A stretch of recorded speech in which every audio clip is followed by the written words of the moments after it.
Dans la capsule précédente, j'ai fait mention de la Commission des droits de la personne et du droit de la jeunesse. Donc, il s'agit de ce document-ci. Pour ceux que ça intéresse, ça se trouve assez facilement quand même. Le titre du document, c'est « Réflexion, la charte et la prise en compte de la religion dans l'espace public », publié en juin 2008. Lorsqu'on lit ce texte-là, on est d'abord assez surpris de voir à quel point cette commission-là s'est parfaitement alignée et ajustée aux volontés de nos gouvernements et de nos philosophes. En d'autres mots, selon cette charte-là, tout va très bien. On a retiré des droits aux parents, c'est pas vraiment un problème. On dit même que le ministère de l'Éducation au Québec est presque un modèle à suivre dans ce domaine-là. Assez surprenant pour une commission qui devrait, je crois, surveiller si nos droits sont respectés. Mais il semble que lorsque les gouvernements modifient des lois, même si c'est immoral, du simple fait que ça reste légal dans les livres, cette commission-là semble être tout à fait branchée sur l'idéologie gouvernementale.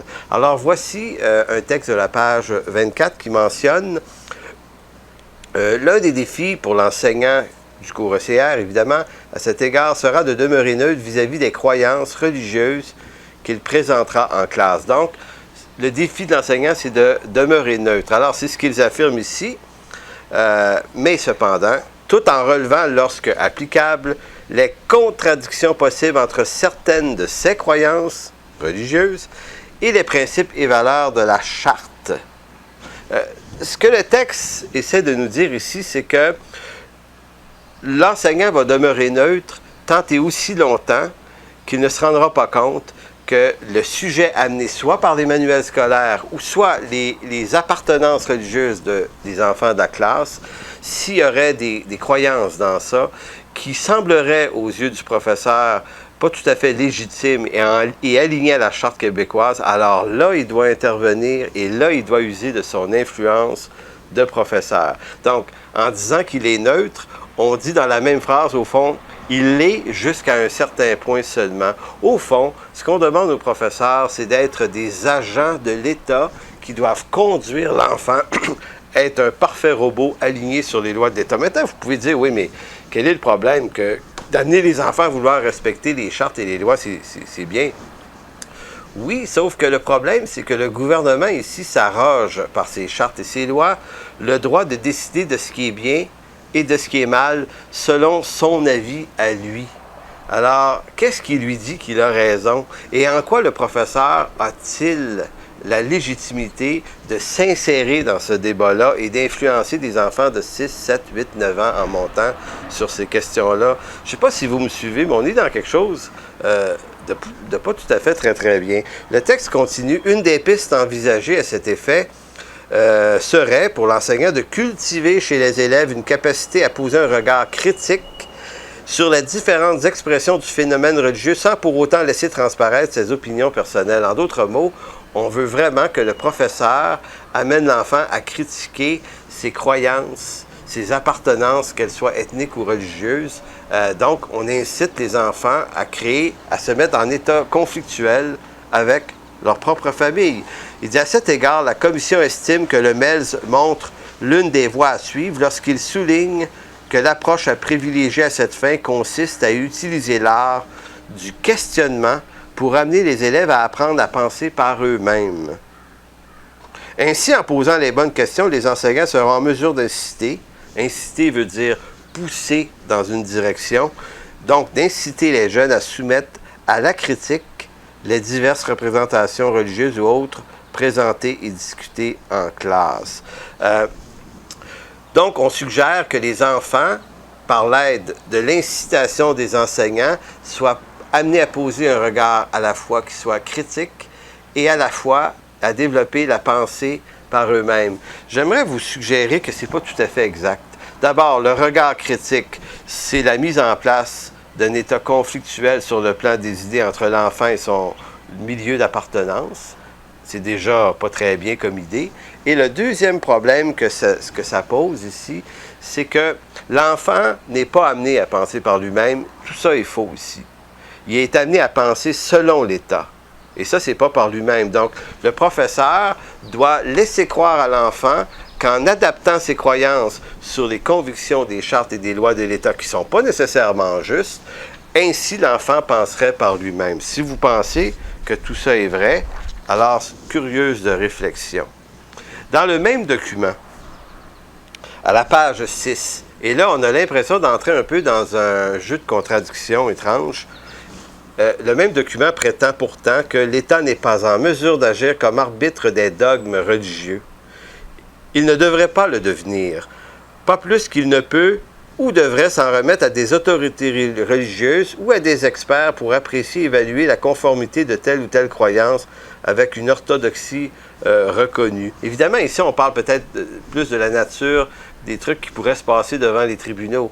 Sauf que ce que j'aimerais vous montrer, c'est que à la page 26 du même document, on dit que le professeur doit orienter, inciter l'enfant vers une prise de position critique face à certains éléments et dogmes religieux en vue de développer une pensée qui soit la sienne. Et à la fois ici, on dit qu'il ne doit pas le faire et que l'État ne devrait pas recourir à des experts pour juger de l'orthodoxie. Donc, l'État n'a pas à s'ingérer dans le débat. Donc, curieuse affaire, on devrait faire savoir à la Commission des droits de la personne ici que le gouvernement du Québec a exactement fait ça. Il a fait appel à toute une kyrielle d'experts que sont les Leroux, Ouellette, Waters et autres pour monter un cours de religion d'État. Il a fait affaire à des autorités religieuses qui étaient souvent très, très libérales et qui n'étaient pas représentatives de leur propre communauté religieuse. Donc, il a tout fait ce que la Commission prétend qu'il n'a pas le droit de faire. Alors, c'était juste pour vous dire que on n'en est pas une contradiction près dans l'implantation du cours éthique et culture religieuse et toute la communication et la production de ces centaines de documents, parce que je vous garantis qu'il y en a des documents entourant le cours éthique et culture religieuse. On sent très bien que le gouvernement et que les autorités savent très bien qu'ils patinent sur une glace extrêmement fragile. Vous savez, quand quelqu'un doit mettre une paire de gants blancs pour vous parler, c'est parce que ce qu'il a à vous dire est probablement très, très grave et qu'il redoute votre réaction. Dans le cas du cours ECR, le gouvernement ne met pas une paire de gants blancs, il en a mis 10 ou 12 épaisseurs au moins, et ça donne toute la raison de croire qu'il y a vraiment anguille sous roche. Venons-en maintenant au yoga. J'avais parlé de présenter des images, des photos, des documents sur le yoga. Je vais le faire un peu plus tard en septembre, lors de la reprise de ces capsules. Mais je vais quand même vous introduire le sujet pour que vous puissiez bien comprendre toute la problématique. Alors, comme j'ai mentionné il y a quelques capsules de ça, en fait plutôt quelques semaines, il y avait il y a 10 ans un répertoire qui montrait que 600 écoles environ au Québec présentaient une pratique du yoga aux élèves. Donc, on peut penser que c'est peut-être plus, c'est peut-être moins, mais 600 écoles, c'est déjà trop. Donc, moi, je vous suggère que le gouvernement du Québec n'a pas procédé vraiment à la déconfessionnalisation des structures scolaires, mais bien à la mise en place de nouvelles religions. Il a plutôt procédé à la déchristianisation des structures scolaires en vue d'introduire toutes sortes d'autres courants religieux de toutes sortes. Et dans la capsule qui se termine maintenant et la prochaine, on en parlera plus précisément. Mais laissez-moi vous lire 2 lettres. Ce sont 2 mamans qui ont publié ces lettres-là. Elles se trouvent sur Internet. Je les ai reçues également à mon bureau. La première dit ceci. « Récemment, mon fils m'apprenait que l'animatrice de vie spirituelle et d'engagement communautaire, surnommée Madame Sourire, avait fait faire du yoga aux enfants de sa classe. Une fois mon sentiment d'impuissance et ma rage contre notre système scolaire passé, j'ai fait des recherches pour connaître davantage le rôle et le mandat de la personne qui occupe ce poste. » Donc, cette mère se dit, mon fils m'arrive et m'apprend qu'on a fait du yoga à l'école. Elle se dit, bien, qu'est-ce que c'est que ça? Du yoga à l'école? En prenant de l'information, elle a découvert que c'était bien pire que ce qu'elle pensait, et on va vous livrer certaines des découvertes de madame dans les prochaines capsules, notamment en septembre. Une autre lettre de décembre dernier dit, c'est une autre mère ici, « Ma fille est arrivée de l'école avec une mandala à finir de colorier qu'elle a reçue pendant un autre cours qui n'est pas ECR. Je ne sais pas si vous êtes au courant, mais une mandala fait partie des rites religieux hindouistes et bouddhiste. Il s'agit aussi d'un objet sacré du chamanisme amérindien. Ma fille m'a dit que ça fait déjà quelques années que cela se fait, mais je n'étais pas au courant. J'ai su aussi que ça se fait dans la plupart des écoles et la majorité des parents ne le savent pas non plus. De plus, on a commencé dans certaines écoles à mettre le yoga obligatoire. Le yoga, pour ceux qui ne le savent pas, c'est une pratique spirituelle, donc c'est une pratique qui appartient à une religion. Si vous voulez bien, je vais m'interrompre là-dessus et dans la prochaine capsule, on va y revenir en détail sur le yoga.